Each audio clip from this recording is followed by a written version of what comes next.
What is up, guys? Delboy here. So predictably, Errol Spence Jr. beats up Mikey Garcia in a one-sided affair.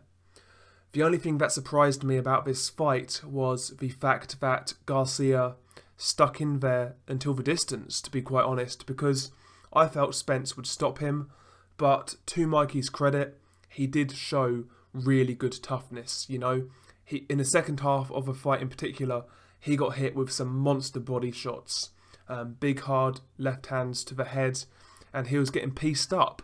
But to his credit, he showed good toughness, but this fight wasn't competitive at all.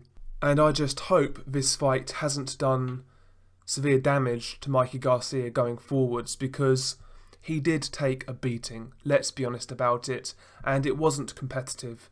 I didn't give Mikey Garcia a round, to be honest with you. I felt he got schooled in the first half of the fight, and in the second half of the fight he got beaten up. He got badly beaten up.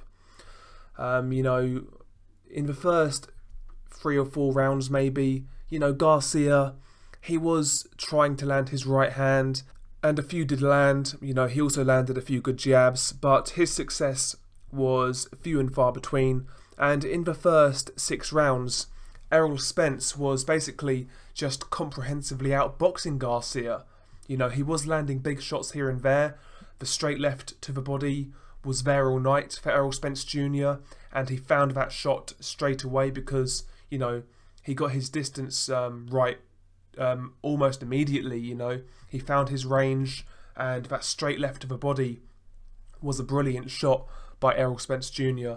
And his jab, as the fight went on, was you know, becoming more and more of a problem for Mikey Garcia. That jab out of that southpaw stance from Errol Spence is something mean, it's vicious, rocking the head back of Mikey Garcia on numerous occasions.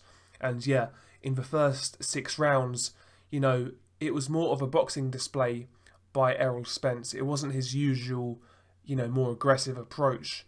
But in the second half of the fight, as Mikey was slowing down, as Mikey was tiring, as Mikey was going into survival mode, that's when Spence really started to turn the screw. And in the second half of the fight, that's when Spence started to use his size, started to use his strength, and started to use his superior inside fighting. And yeah, in the second half of the fight, Spence was going down to the body with his hooks, uppercuts to the body, hooks to the head, you know, just a great variety of shots on the inside and at mid-range. And yeah, as the fight went on in the second half, it got kind of more and more uncomfortable to watch. You know, I felt Mikey should have really been pulled out in maybe round 10, because he was taking an absolute shellacking, to be honest with you. And there wasn't a moment of this fight that was competitive, as a lot of us pointed out. But all in all, you know, Errol Spence had it all his own way. He schooled Mikey in the first half and beat him up in the second half. Like I said, the only thing I got wrong about this fight was the fact that Mikey made the distance, because I felt he was going to get stopped. So like I said, I do give Mikey credit for, you know, showing good durability. But, you know, going forwards, I mean, what does this fight do to Mikey Garcia? Because he's not going to stay at welterweight. You would imagine he's going back down to 140 or lightweight.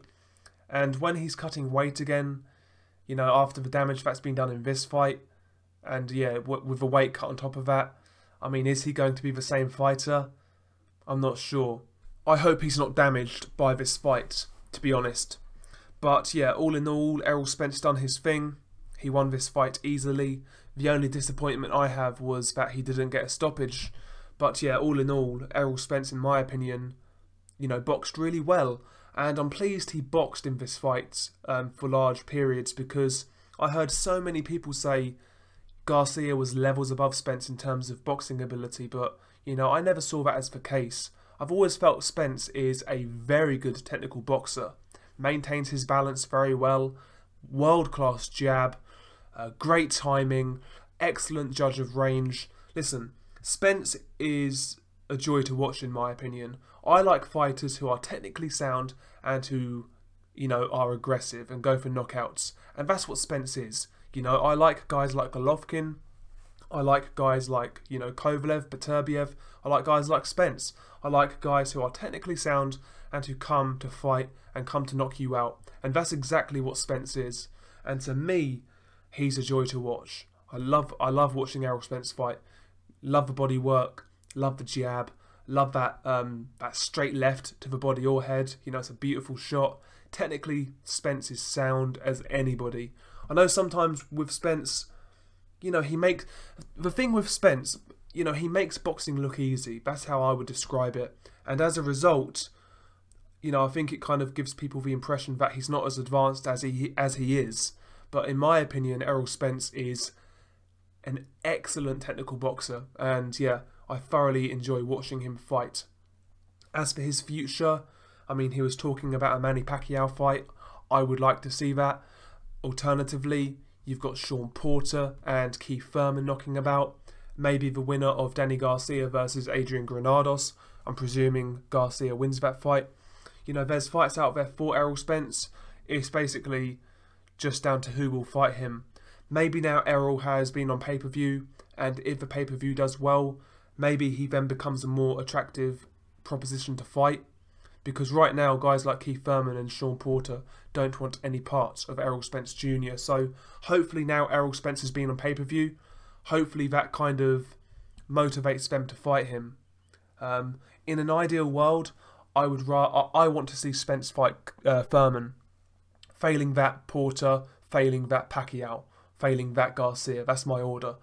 Obviously, I would also like to see him fight Terence Crawford, but that fight's not happening right now, as we know.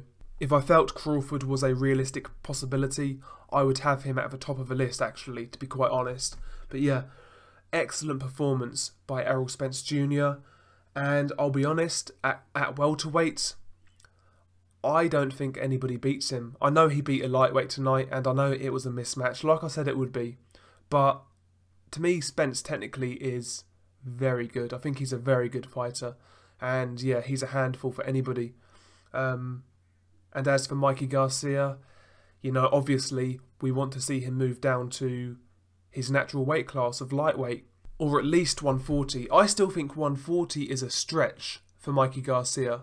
Like I said in the prediction for this fight, the Lipinets fight kind of showed me that, Garcia's ceiling is 140, because even in that Lipinets fight, there were signs that, he wasn't quite the same fighter as he was at 135. And yeah, in an ideal world, I want to see Mikey Garcia go back down to 135, maybe have an easier fight, and then come back fighting the best guys. But yeah, credit to Errol Spence for putting on a really good boxing display. Credit to Mikey for showing good heart and good toughness.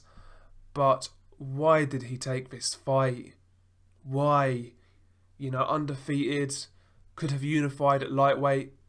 But, he done this, and it was a mismatch. I'm not really giving Spence much credit for the win in terms of, ranking his wins. I still rank the Kell Brook win as far superior.